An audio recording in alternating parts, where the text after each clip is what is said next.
Madame, monsieur, bonsoir et merci d'être avec nous. Je vous souhaite la bienvenue au journal. Voici les titres, les principaux de ce 20h. Le sommet des chefs d'État et de gouvernement sur la sécurité maritime dans le golfe de Guinée se poursuit à Yaoundé au Cameroun. Le conclave n'est pas sans conséquence sur le trafic routier et la libre circulation des personnes. Les populations de la capitale politique du Cameroun sont aux abois. Le point de la première journée des travaux dans le dossier de ce journal et dans la seconde partie de cette édition consacrée au débat, nous revenons sur les enjeux de la sécurisation du golfe de Guinée pour la pêche maritime. Ce sera avec un expert.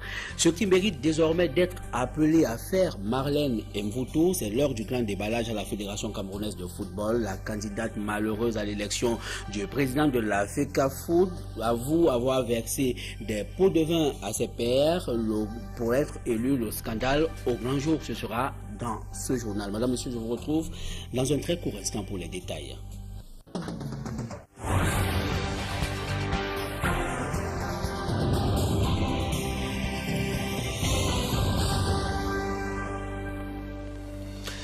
Le conclave des chefs d'État et de gouvernement sur la sûreté et la sécurité maritime dans le golfe de Guinée se poursuit à Yaoundé au Cameroun. Le golfe de Guinée, du fait de son riche potentiel halieutique et pétrolifère, n'est pas à l'abri de menaces de toutes sortes. Pas moins de 197 attaques ces 4 dernières années.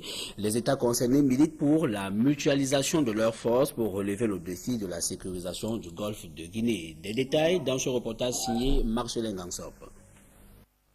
Le golfe de Guinée est au centre de plusieurs convoitises, ce qui l'expose à une insécurité grandissante. De nombreuses attaques y sont perpétrées.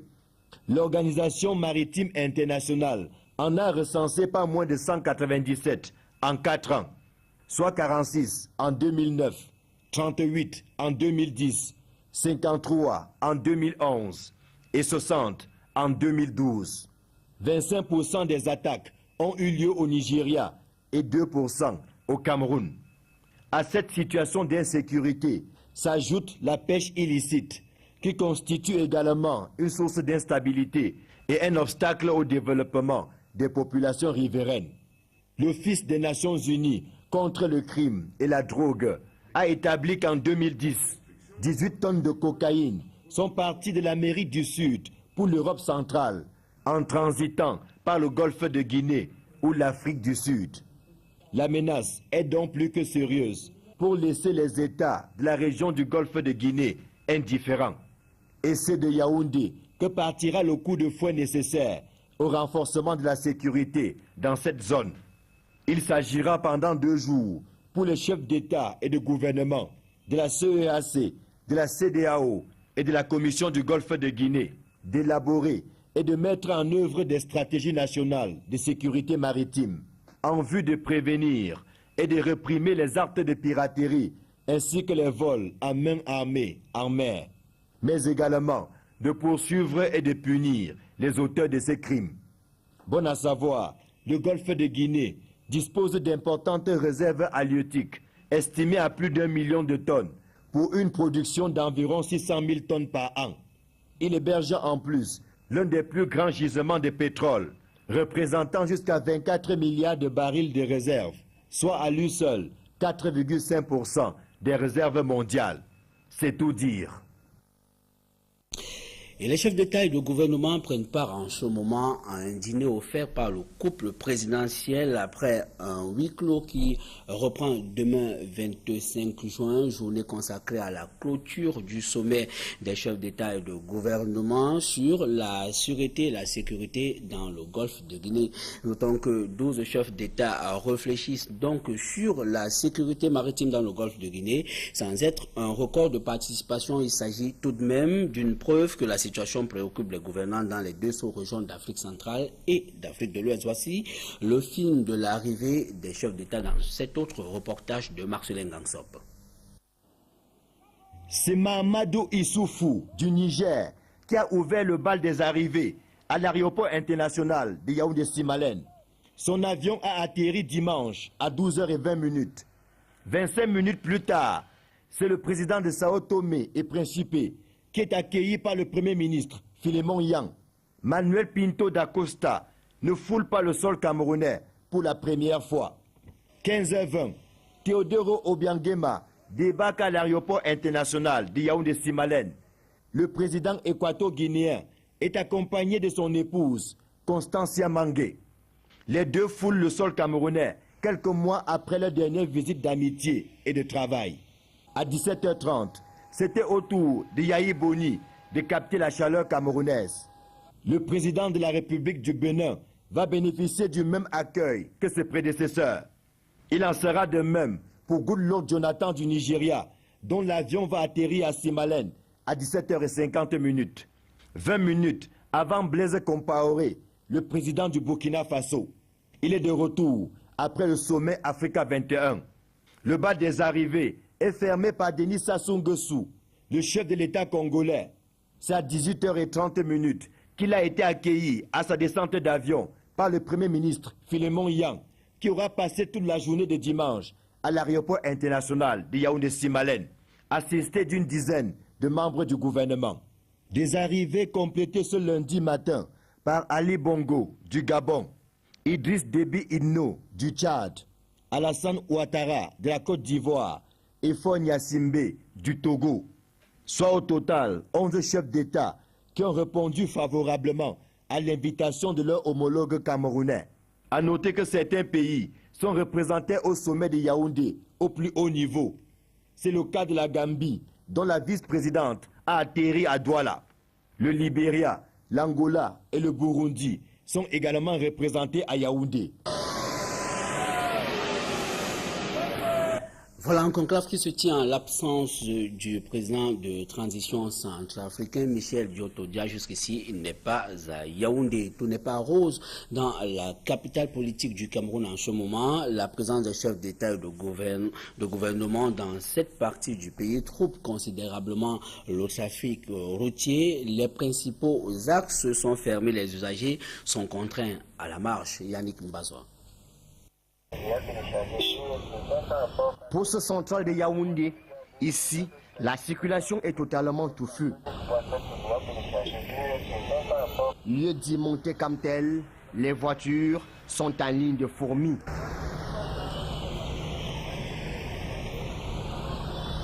Même constat fait au lieu dit Sonel central, ainsi que dans d'autres artères de la cité capitale. Cette situation est le fruit d'une principale cause. La visite de beaucoup de présidents de la République dans notre pays, et plus précisément dans la capitale politique du Cameroun. Les autorités de la défense et de la sécurité publique ont été obligées de barrer les routes pour le fait de plus précisément faciliter la circulation de certaines autorités administratives et d'autres. Par conséquent, faute de trouver facilement un taxi, les populations font usage de leurs deux pieds pour atteindre facilement leur destination, à défaut de passer plus de 2 heures dans un taxi. Vraiment, moi-même je suis dépassé. Tout va maintenant pour arriver, que ce soit Mvambi ou Mvan, ce n'est que marche à pied qu'on fait. Nous avions jusqu'à 2 jours de souffrance à faire. Tu prends un taxi, tu fais au moins 5 heures de temps sur place. La poste aussi saturé avec les embouteillages, même passé, il n'y a pas moyen, on marche, on traverse, on marche qu'à pied, donc on ne connaît même plus les problèmes des taxis là. Une situation qui n'arrange pas du tout le quotidien des populations de la capitale politique. Je n'ai pas pu travailler à cause des embouteillages. Et maintenant, on m'attend avec la recette. S'il est vrai que ce sommet des chefs d'État et de gouvernement des 12 pays de la CEEAC, des 16 pays de la CEDEAO, revêt une importance particulière pour la sécurité maritime sur le golfe de Guinée, il n'en demeure pas moins qu'il impacte négativement sur le quotidien des populations de la cité capitale. Et justement, sur le quotidien des populations, les voies de contournement choisies pour faciliter le trafic sur les liaisons centre-sud et littoral sont en très mauvais état. L'axe reliant le quartier à Ala à Simalène est une parfaite illustration. Emmanuel Job et Yannick Mbazoa. Voici l'entrée de l'une des 3 voies de contournement devant faciliter le trafic entre les régions du sud, du centre et du littoral. Mais cette entrée, bien goudronnée, est tout le contraire de l'état de ce tronçon à Halan-Simalen, 50 mètres plus loin.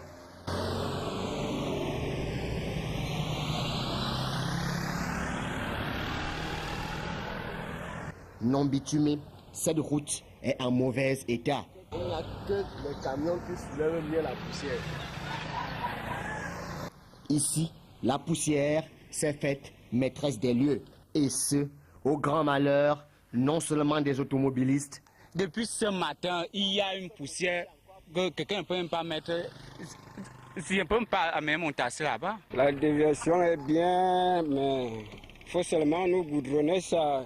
Il y a tellement de poussière, la route est tellement petite. Ce n'est pas une bonne route. Ça a été signé depuis que c'est goudronné. On n'a jamais goudronné cette route, la déviation aussi. Mais aussi des populations. Oh, ça nous gêne la poussière déjà, pour commencer. La poussière, surtout la poussière. Certains, pour mieux respirer, portent des cache-nez. La population de la barrière souffre beaucoup. Quand je me mouche, c'est la poussière qui sort dans mes narines. Quand le camion te croise en route, tu bois seulement la poussière. Résultat des courses, les passagers payent le prix fort. À titre d'exemple, le tarif routier a été en nette augmentation sur la ligne Yaoundé-Balmayo. Comme le tarif là, avec les mamans là, ils souffrent le prix. On doit obliger de mettre le prix à 700, 500, 1000 francs. Seul le mauvais état de ce tronçon de déviation définit à suffisance le malaise que connaît le transport interurbain depuis ce lundi 24 juin 2013. Tronçon Ahala, Simalen, pour Equinox Télévision, Yannick Bazoua, Emmanuel Job. Merci Yannick Bazoua, mais il faut noter que le mauvais état des routes n'est pas l'apanage des voies de contournement à Yaoundé, la capitale politique du Cameroun. Voici un axe routier de toutes les souffrances. C'est l'axe qui relie la localité de Bazoua à celle de Songong à l'ouest du Cameroun. Le mauvais état de la route impose son rythme aux usagers. Il faut plusieurs heures pour parcourir une distance négligeable. Robert Mokobe et Sandrine Babo. Nous quittons Bazou, dans le département de l'Ouest, pour Songon, département du Cam, région du littoral. Un véritable parcours du combattant pour ces voyageurs qui se rendent à un enterrement. L'itinéraire long de 45 km est un calvaire. Il faut demander à ton chauffeur à combien de kilomètres il est déjà. Il faut être. Le plus c'est qu'on peut faire 30 minutes sur un petit peu. Je ne savais pas qu'il y avait encore un endroit dans ce monde comme celui-ci. 60 km. Ça, c'est pas 27 km. Non. Le piteux état de la route dicte sa loi. Il faut marquer plusieurs arrêts. Notre route, c'est normal que ça soit comme ça parce qu'on nous a oubliés. Le gouvernement nous a oubliés. Pour voir comment la population souffre pour aller chez eux.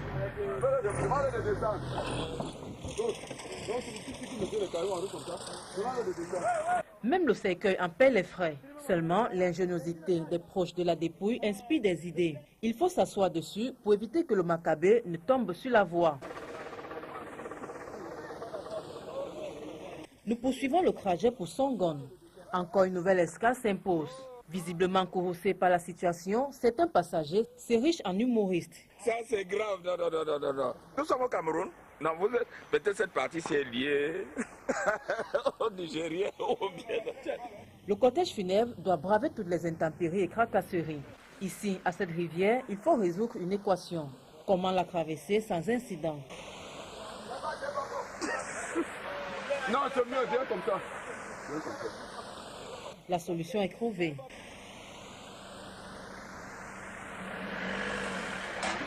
Enfin, nous sommes au village Songon, au grand soulagement de tous.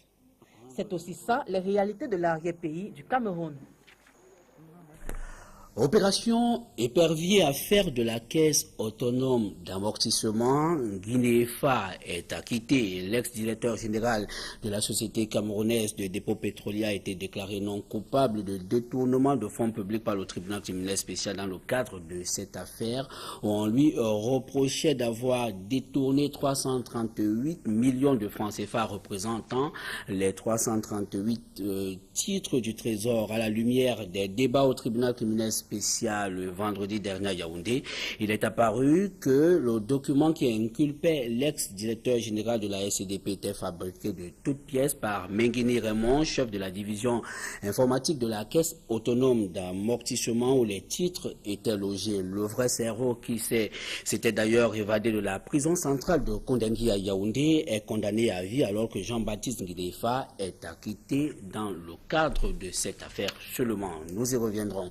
Une autre affaire, cette fois-ci, une affaire des mœurs, l'affaire Marlène Mvuto contre la Fédération camerounaise de football. La commission éthique et fair play conduite par Maître Charles Nguini ouvre une enquête pour élucider cette question. Les auditions commencent demain. Marlène Mvuto, candidate malheureuse à la présidence de l'instance fêtière du football camerounais, demande l'annulation de l'élection du 19 juin dernier. Le bureau de la Fédération camerounaise de football, géré par le premier vice-président, du fait de l'empêchement du président réélu, annonce une conférence de presse le 27 juin prochain.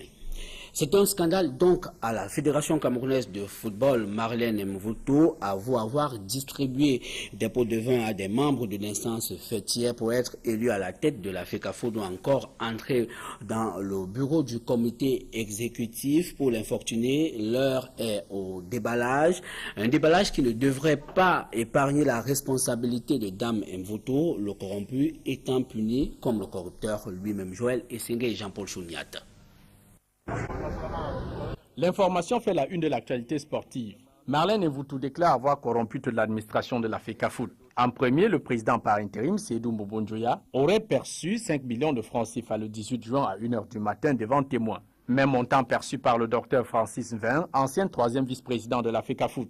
Marlène Mvuto avoue avoir versé 100 000 francs à chaque membre de l'Assemblée générale. Et 13 millions de francs sont allés au secrétaire général de la FECAFOOT, Tombi Aroko Sidiki, à titre de frais d'hôtel et restauration pour les électeurs.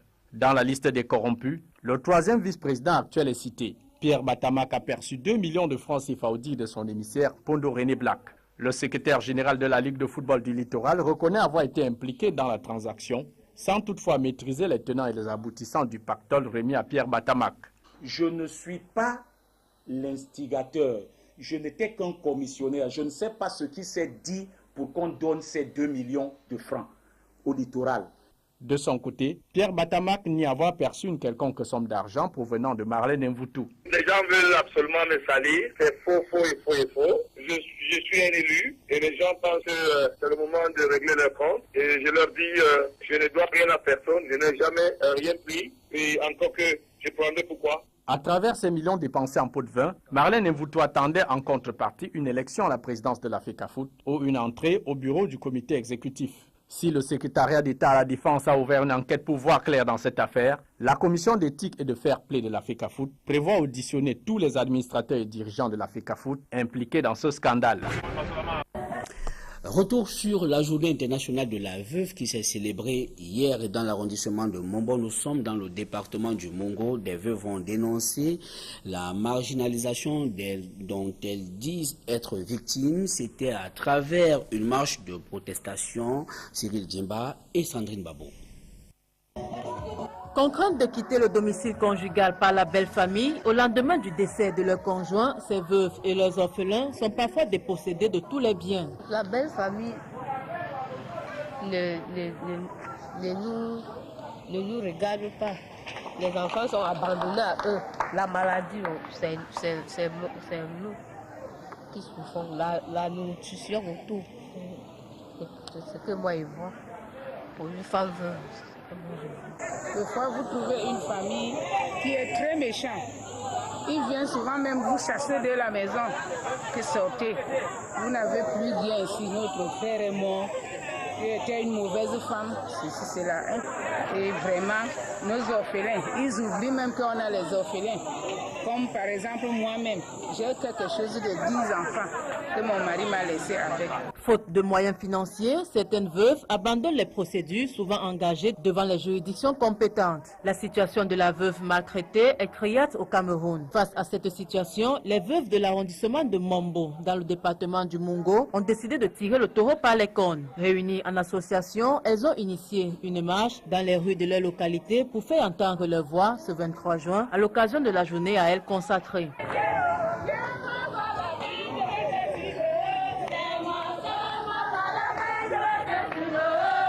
C'est en 2010 que l'Organisation des Nations Unies institue la Journée internationale des veuves le 23 juin de chaque année. Objectif visé, faire connaître au public les droits de la veuve et de l'orphelin. Et la communauté musulmane identifie la mauvaise application du multipartisme comme une forme de terrorisme politique dont le bilan reste négatif au Cameroun. C'était à la faveur d'une conférence débat donnée hier à Douala sur les terrorismes dans la société et les dogmes. Des détails dans ce reportage signé Joël Essengue et Flavien Vallondongo. Selon des autorités religieuses, la démocratie et le multipartisme ont plus fait du mal que du bien au Cameroun, ainsi qu'à plusieurs autres pays africains. Les gens n'arrivent pas à se parler entre eux parce que la démocratie, le multipartisme a plutôt freiné la machine du développement de notre pays. La démocratie, oui, multipartisme, trop avancé, je dis non. Ces centaines de partis politiques sortis des terres comme des champignons sont la cause principale des guerres observées dans la plupart des pays africains. Le terrorisme religieux, sexuel et géostratégique constitue le sature de la conférence débat organisée dans la capitale économique. D'après l'imam Cheikh Sangou et ses confrères, les partis politiques créés en Afrique sont pour la plupart sans programme politique, sans vision et brillent plutôt par des guéguerres. Une situation bien loin de celle des grandes nations qui, en dépit de leur croissance démographique, se contentent d'une formation politique. La question des mœurs venues d'ailleurs, également évoquée au cours de la rencontre de Douala, a trouvé l'hostilité du conférencier et des invités. S'il y a l'homosexualité, la vie est appelée à être morte. Et quand tous ces gens-là vont mourir, je ne sais pas qui pourront encore s'accoupler pour donner naissance encore aux enfants. Le plus condamné même, dans le Coran, il a apporté des versets, il a parlé du Sodome, là, ça tue la société complètement. La conférence débat qui a donné grand monde a porté sur le thème « Le terrorisme dans la société et dans les dogmes, leurs origines et comment les éradiquer ». En la bouclant, le conférencier a recommandé aux pays africains d'expérimenter ce qu'il appelle la démocratie cosmique, un concept qui a laissé plusieurs convives sur leur faim quant à son contenu véritable. Et ce reportage magazine sur la recherche de l'emploi au Cameroun, du chômage encore. Du chômage au Cameroun, il touche plus la population jeune. L'accès à l'emploi est un véritable chemin de croix pour des jeunes Camerounais qui s'amassent en cette période de concours officiel devant les services administratifs. À Douala, le cliché est rapporté par Jean-John Impec et Julingue. La recherche d'un emploi demeure une quête permanente au Cameroun. Une chose pas du tout facile, telle que le font savoir ces jeunes Camerounais. Chercher de l'emploi au Cameroun, pour dire vrai, c'est pas facile. Ce n'est qu'à travers les concours que nous espérons avoir un emploi. C'est pourquoi j'ai préféré cette voie. À ce sujet, tous les moyens d'accéder à une occupation ou profession ne sont moins négligeables. Ici, à la sous-préfecture de Douala 1er, ils arrivent par vagues, défiant même la pluie qui s'abat dans la ville. Je suis sorti ce matin chez moi pour venir visiter la dépôt de mon dossier. Parce que je suis préparé au concours de gendarmerie. Franchement, le Cameroun, trop de chômage, ce qui fait en sorte que les jeunes ont profité de cette opportunité qu'on nous a donné l'État pour pouvoir aussi rêver, quoi. Sur les tableaux d'affichage figurent les différents concours et listes des pièces à fournir pour la constitution du dossier. Le gouvernement a lancé plusieurs concours, les IDE, le génie militaire, l'armée, la gendarmerie, et Polytech, IUT et beaucoup d'autres. Maintenant, il faudrait certifier les documents auprès des structures administratives. C'est là où on a beaucoup de difficultés. Parce que vous voyez l'embouteillage et tout l'amalgame des gens qui se trouvent là, il faudrait que vraiment ça soit déposé à temps. Qu'à cela ne tienne, les candidats ne baissent pas les bras. Le rêve de faire partie des heureux recrues nourrit déjà leurs espoirs. Je veux mettre en exergue ce que j'ai appris à l'école et ce que j'apprends à l'école. C'est la deuxième fois. J'ai fait le concours militaire, première fois j'ai raté. Et cette fois-ci, deuxième concours gendarmerie, je tente ma chance.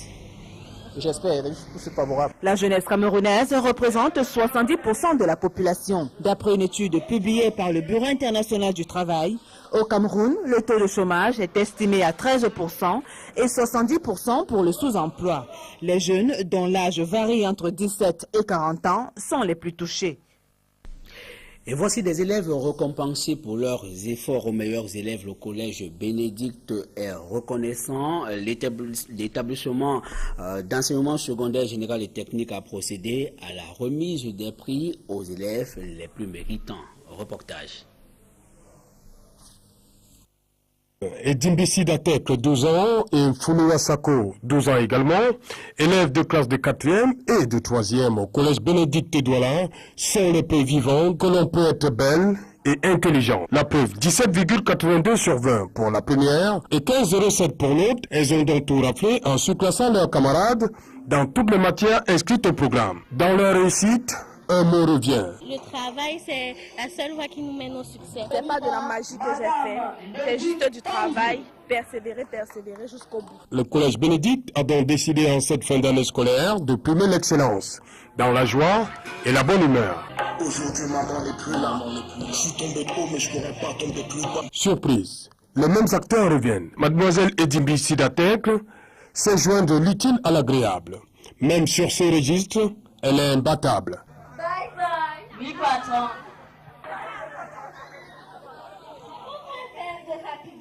Oui, patron. Mais voici, patron. Comme les brunes croient que nous, les noirs, on n'a pas la oui, patron. Le collège Bénédicte est un établissement où les enseignants sont sérieux, dévoués et compétents. Il règne également la discipline. Et pour implémenter, une dame, Henriette Menanga. Après avoir servi plusieurs décennies dans la fonction publique, la Dame de Fer, comme affectueusement appelée ici, impose sa marque au Collège Bénédicte. Le Collège Bénédicte organise des CC, c'est-à-dire des contrôles continus, chaque vendredi. En plus de CC, cette année, nous avons introduit les DS, devoirs surveillés, conçus comme aux examens officiels. Et la correction de ces devoirs surveillés se fait sous forme de TD, travaux dirigés. Le Collège Bénédicte assure la formation des jeunes Camerounais dans les 2 ans d'enseignement. À la tête de cet établissement depuis 22 ans, Alain Sida veut faire de cet établissement une référence. Le Collège Bénédicte bénéficie d'un cadre idoine propice à l'engagement des enfants qui nous sont confiés. Nous sommes un établissement d'enseignement secondaire général, commercial et industriel avec premier et second cycle. Notre espace vital s'étend sur une superficie de plus d'1 hectare, ce qui est rare, voilà. Le Collège Bénédicte pour l'année scolaire 2012-2013, c'est 1980 élèves répartis dans 46 salles de classe et encadrés par 106 enseignants.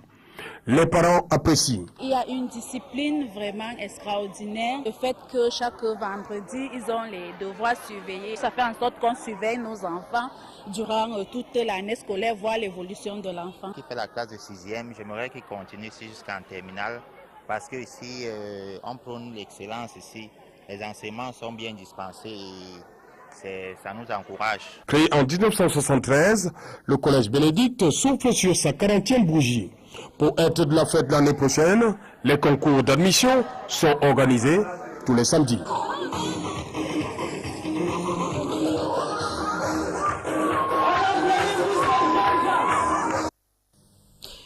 Et pour refermer la première partie de ce journal, Nelson Mandela est dans un état de santé très inquiétant. Il serait inscrit à l'article de la mort. L'ancien président de l'Afrique du Sud est hospitalisé à titre de rappel depuis le 8 juin dernier à Pretoria. Des détails dans ce reportage d'Étienne Pascal Azegué. La figure emblématique de la lutte contre l'apartheid en Afrique du Sud est dans un état des plus précaires. Cela fait 16 jours que l'ex-président de 94 ans est hospitalisé à Pretoria pour une infection pulmonaire. Sa santé s'est rapidement détériorée au cours des dernières 24 heures.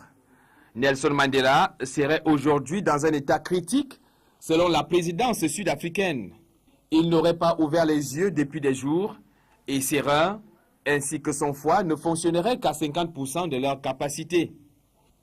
À l'annonce de cette nouvelle, la Maison-Blanche a immédiatement réagi, déclarant que ses pensées et ses prières allaient vers Nelson Mandela, alors que le président Barack Obama prépare une tournée en Afrique du Sud.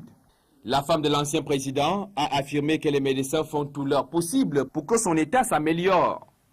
Très préoccupante, à son arrivée à l'hôpital, la santé de Madiba se serait stabilisée avant de décliner à nouveau. La présidence appelle aujourd'hui la nation et le monde à prier pour lui. Mandela a été hospitalisé 4 fois depuis décembre pour une infection pulmonaire liée probablement aux séquelles de la tuberculose qu'il a contractée durant ses 18 ans d'emprisonnement à la prison de Robben Island. Madame, Monsieur, je vous invite à présent à nous retrouver dans la seconde partie de ce journal consacré au débat.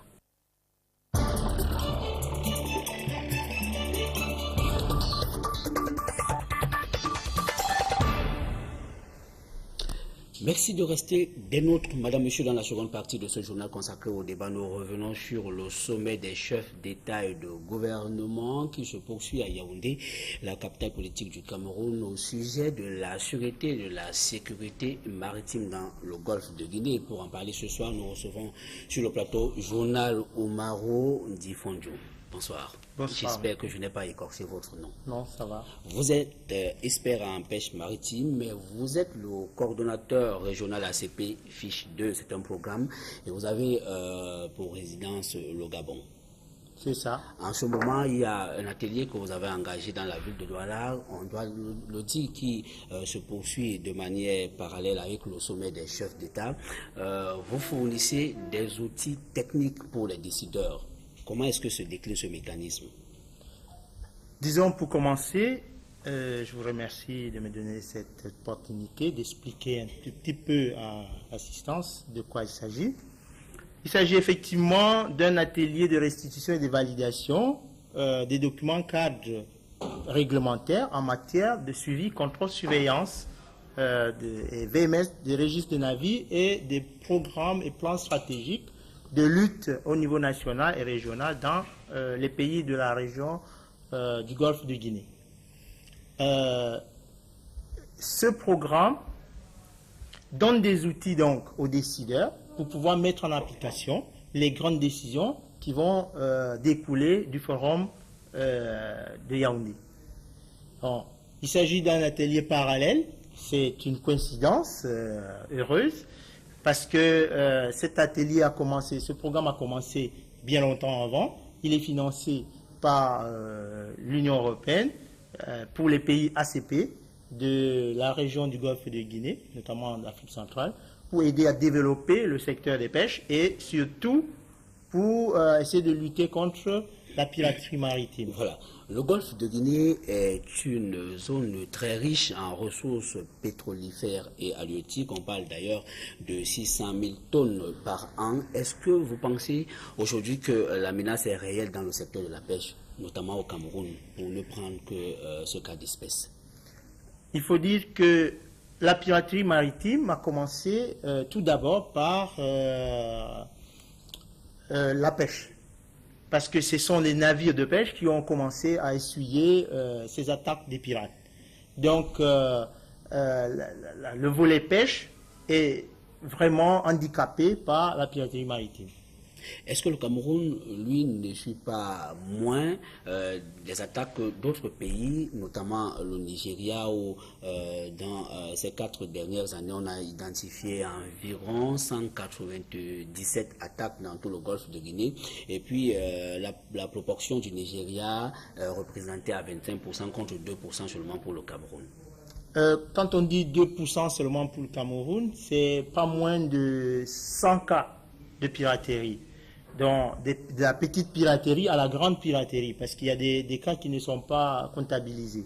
Donc, 2%, c'est déjà beaucoup, et je crois que le Cameroun a tout intérêt à lutter contre ce fléau. Alors, ce n'est pas la première fois qu'on envisage de sécuriser le golfe de Guinée, mais on a le sentiment aujourd'hui, au moment où s'ouvre le sommet des chefs d'État et de gouvernement, que les politiques en la matière sont pratiquement faibles. Qu'est-ce qui fait problème?